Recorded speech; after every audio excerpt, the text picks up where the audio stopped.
ഇന്ന് നമുക്ക് ഒരു നാടൻ പലഹാരം ഉണ്ടാക്കാവേ. ഇവിടെ 2 പേർക്ക് നല്ല ഇഷ്ടമുള്ളൊരു സാധനമാണ്.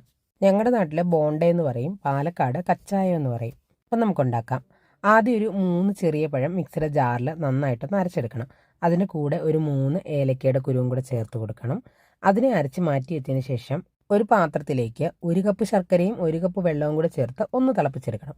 തിളപ്പിച്ച് അരിച്ച് അതിനെ ഒന്ന് മാറ്റി വെക്കണം.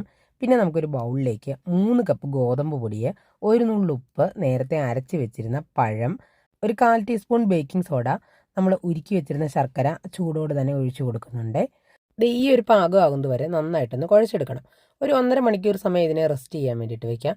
എടുക്കുമ്പോഴത്തേക്ക് കുറച്ച് കട്ടിയായതുപോലെ ആണെങ്കിൽ ഇതുപോലൊരു തുള്ളി കൈവെള്ളം, ചൂടുവെള്ളമാണ്, നന്നായിട്ടൊന്ന് തളിച്ച് കൊടുത്തിട്ട് ഒന്നും കൂടെ ഒന്ന് കുഴച്ചെടുക്കണം.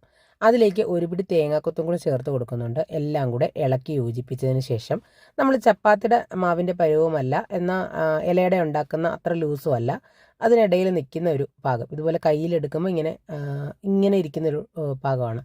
കയ്യിൽ കുറച്ച് വെള്ളമോ എണ്ണയോ എന്തെങ്കിലും നനച്ചിട്ട് ഇതുപോലെ ഒന്ന് ബോൾസ് ആക്കി തിളച്ച എണ്ണയിലേക്ക് ഇട്ട് കൊടുക്കാം. 2 വശവും നന്നായിട്ട് മൊരിയിച്ച് ഇതുപോലെ കിട്ടും. ലോ ടു മീഡിയം ഫ്ലെയിം ആണെങ്കിൽ നന്നായിട്ട് ഉൾവശം വെന്ത് കിട്ടും. ഹൈ ഫ്ലെയിമിലാണെങ്കിൽ ചിലപ്പോൾ ഉൾവശം കുക്കാവത്തില്ല, പുറകുവശം ഇതുപോലെ നല്ല ക്രിസ്പി ആയിട്ട് കിട്ടുകയും ചെയ്യും. ഇത് കണ്ടോ, നമ്മുടെ ഉൾവശമൊക്കെ നന്നായിട്ട് കുക്കായി നല്ല സോഫ്റ്റ് ആയിട്ടുള്ള ബോണ്ട റെഡി.